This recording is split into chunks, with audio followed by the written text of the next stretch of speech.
4,000 টাকার টিকিট পুকুরে খেলা চলছে আরিফের পুকুর নাদিরহাজির মোড় রাজশাহী। তো শিকারি ছিপ একটি মাছ ধরা পড়েছে এবং মাছটা উনি খেলাচ্ছে। তো দেখা যাক শেষ পর্যন্ত উনি মাছটা খেলে ওঠাতে পারে কিনা। সম্ভবত ক্রস রুই বা রুই মাছ যেটা বলে থাকে। তো দেখতে পাচ্ছেন হ্যাঁ, রুই মাছ ভালোই সাইজ দেখতে পাচ্ছি, খুব খারাপ সাইজ না 4,000 টাকার টিকিট হিসাবে। আরেকজন শিকারি আরেকটা মাছ হিট করেছে, এটা হচ্ছে তেলাপিয়া মাছ। তেলাপিয়া মাছটা মোটামুটি ভালো সাইজের তেলাপিয়া মাছ। তো শিকারি যে দেখুন চেরেই কিন্তু উঠায় নিচ্ছে, যে আরেকজন শিকারি হাতে তুলে নিল তেলাপিয়া মাছটি।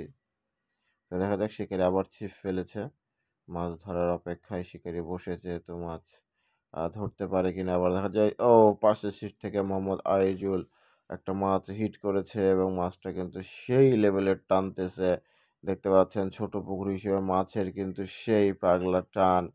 4,000 টাকার টিকিট পুকুরে খেলা চলছে আরিফের পুকুর নাদেরহাজির মোড় রাজশাহীতে এবং মোহাম্মদ আজিজুল খুব চমৎকার সাইজের একটি মাছ কিন্তু হিট করেছে এবং কিন্তু মাছটি উনি খেলাচ্ছে মাছটা কিন্তু থামতেছে না, মাছটা কিন্তু সেই লেভেলের টানতেছে আপনারা দেখতে পাচ্ছেন। এবং আইজুল সুতাটা দেখছে যে আসলে রিলটা ঠিক আছে কিনা, ম্যাশ রিল থেকে সুতা ঠিকভাবে বের হচ্ছে কিনা, কারণ বেশি টাইট থাকলে মাছটা যে কোনো মুহূর্তে কিন্তু ছুটে যেতে পারে। তো সেই কারণে কিন্তু উনি অনেক সময় নিচ্ছেন এবং মাছটাকে কিন্তু সামনের দিকে যেতে দিচ্ছেন।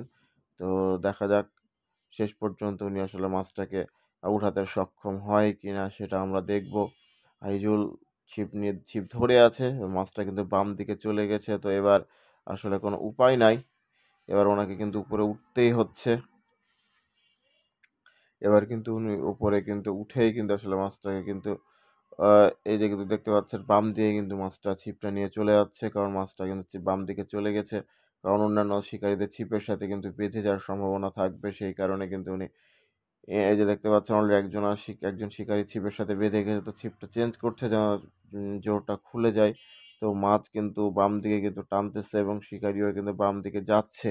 তো দেখা যাক শেষ পর্যন্ত আসলে উনি মাছ এক সিট থেকে আরেক সিটে মাছ নিয়ে এবং পুকুর আসলে দৌড়ানোও একটু কষ্টকর হয়ে যায়, কিন্তু আসলে মাছ যখন যেদিকে যায় তার সাথে আসলে তাকে যেতেই হয়, কারণ উপায় নেই। আপনি যদি বেশি জোরাজুরি করতে চান তাহলে কিন্তু মাছটা অবশ্যই যে দেখতে পাচ্ছেন একবার বাম দিকে একবার ডান দিকে মাছ আসলে যেদিকে যাচ্ছে শিকারীকেও কিন্তু আসলে ঠিক সেই দিকেই আসলে মুভমেন্ট করতে হচ্ছে, কারণ উপায় নাই, না হলে বেশি টানাটানি করলে কিন্তু মাছটা কিন্তু যে কোনো মুহূর্তে ছুটে যেতে পারে। সে রিল কিন্তু দেখতেছে যে সুতাটা ঠিকভাবে বের হচ্ছে কিনা। তো এই যে দেখতে পাচ্ছেন মাছটা খেলাচ্ছে, একেবারেই টানতেছে। তো অবশেষে মাছটা ছুটে গেল।